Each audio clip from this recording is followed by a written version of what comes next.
I have a rendezvous with death. We'll preserve the last best hope of man on earth, or we'll sentence them to take the last step into 1,000 years of darkness. No fear.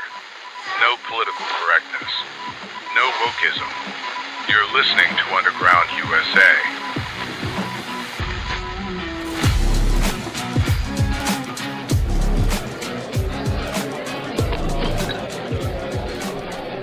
This is something that really needs to be addressed, and we have to address it with potency. In the wake of the November 5th elections, the political landscape offers a stark reminder of the perils facing our constitutional republic. Republicans and conservatives lamented predictable setbacks, but these aren't just losses.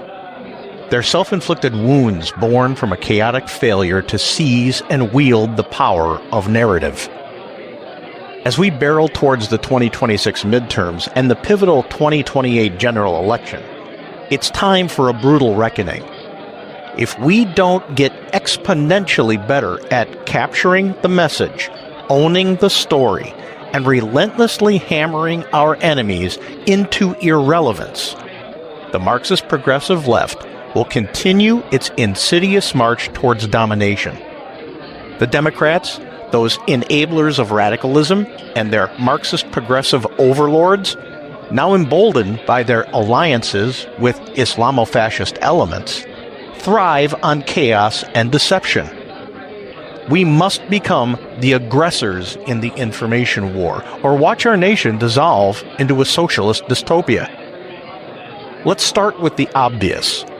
The losses in New Jersey and Virginia on November 5th were entirely foreseeable. Both states have long been bastions of blue tyranny, infested with urban elites and suburban sheep who reliably vote for big government handouts and cultural decay. New Jersey, with its history of corrupt Democrat machines, and Virginia, poisoned by the proximity to Washington's swamp, were never going to flip without a Herculean effort.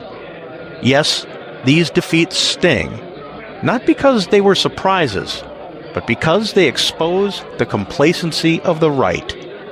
We allowed Democrats to frame the races as referendums on Trump while ignoring that it is their own party that refuses to reopen government, letting their Marxist-Progressive puppets spew lies about equity and inclusion, while Republicans and conservatives mumbled about taxes and crime.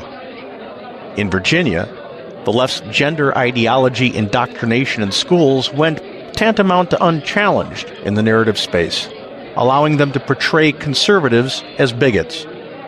New Jersey's economic woes? Buried under an avalanche of Democrat ads painting Republicans as heartless, even as it is the culmination of leftist policies that have destroyed that economy. These weren't inevitable. They were gifts to the enemy because we failed to dominate the discourse. Even more galling is the election of Zohran Mamdani in New York City as mayor, a Marxist-Progressive jihadi whose victory was as predictable as it is disastrous. New York, that cesspool of ignorant leftist excess, handed the keys to a radical who openly sympathizes with anti-American ideologies. But what of the choices voters had? Curtis Sliwa, a perennial spoiler with his guardian angel shtick and a new cat book, couldn't muster a coherent message beyond nostalgia. And disgraced former Governor Andrew Cuomo, reeking of scandal and hypocrisy, his hands dripping with blood from the COVID scamdemic, was a laughable retread. The field was a joke, allowing Mamdani to waltz in on a platform of social justice that masks his true agenda, dismantling capitalism and cozying up to Islamist sympathizers. The left owned this narrative from day one, branding their man as a fresh new voice against fascism, while we sat on our hands. Mamdani's win isn't just a local tragedy. It's a national harbinger of the Marxist-Islamo-fascist alliance gaining ground in our cities. The larger truth here is damning. These losses represent squandered opportunities to advance constitutionally centered conservative governance. Opportunity after opportunity slips away because Republicans, conservatives, and even the MAGA movement, to a lesser extent but still critical, simply don't grasp the primacy of narrative control. We treat politics like a gentleman's debate club, while the left plays for keeps, weaponizing every headline, tweet, and soundbite to bludgeon us. They capture the message by flooding the zone with propaganda. Republicans hate women. Conservatives are racist. MAGA is insurrectionist. And what do? Respond tepidly, if at all, allowing their lies to fester.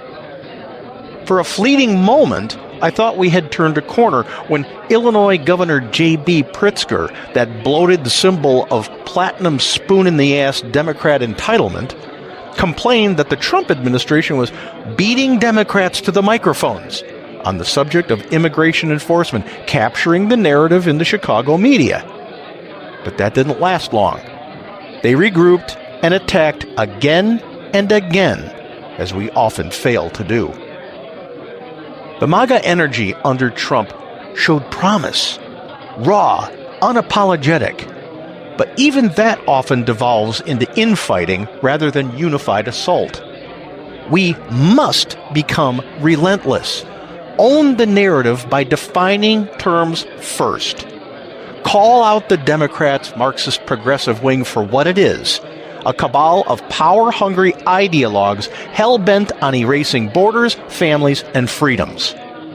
Bludgeon them intellectually into obscurity by exposing their hypocrisies each and every day, from their defund the police stupidity to their embrace of gender madness that actually endangers children.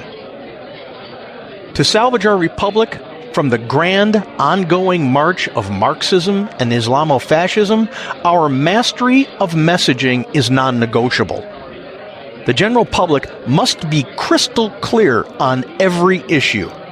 Inflation? Blame Biden-Harris's socialist spending sprees. Crime waves? Courtesy of soft-on-crime DAs funded by Soros and his satellite clone organizations. Border chaos? The Cloward Piven left's invitation to cartels and terrorists. We own the narrative by dominating the public square, both cyber and real. Beat the Democrats to every camera and microphone. Flood social media with facts, not feelings or useless memes. Keep the pressure on, never relenting. Turn their scandals into endless loops, like Hunter Biden's laptop or Kamala's cackles. The Marxist progressives excel at this. They frame abortion as reproductive rights, while we stutter about life. No more. We must educate, agitate, and dominate, ensuring the silent majority sees the left for the tyrants they are. Finally, we must seed the ground for the post-Trump era.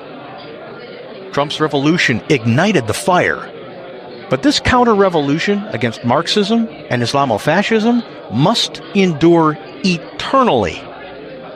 Failing to prepare successors, readying leaders like Ron DeSantis or J.D. Vance with narrative savvy dooms us. If we don't set the stage, scripting, preparing, and dominating with the message of liberty, security, and prosperity, we'll reap a harvest of Mamdanis, radical mayors, governors, and even presidents peddling division and decline. The 2026 midterms are our proving ground. 2028, our battle royale. Republicans, conservatives, MAGA, wake up. Capture the narrative and keep it, or surrender the republic to the Marxist Islamofascist horde. When we come back, our segment on America's Third Watch, broadcast nationally from our flagship station WGUL, AM 860 and FM 93.7 in Tampa, Florida.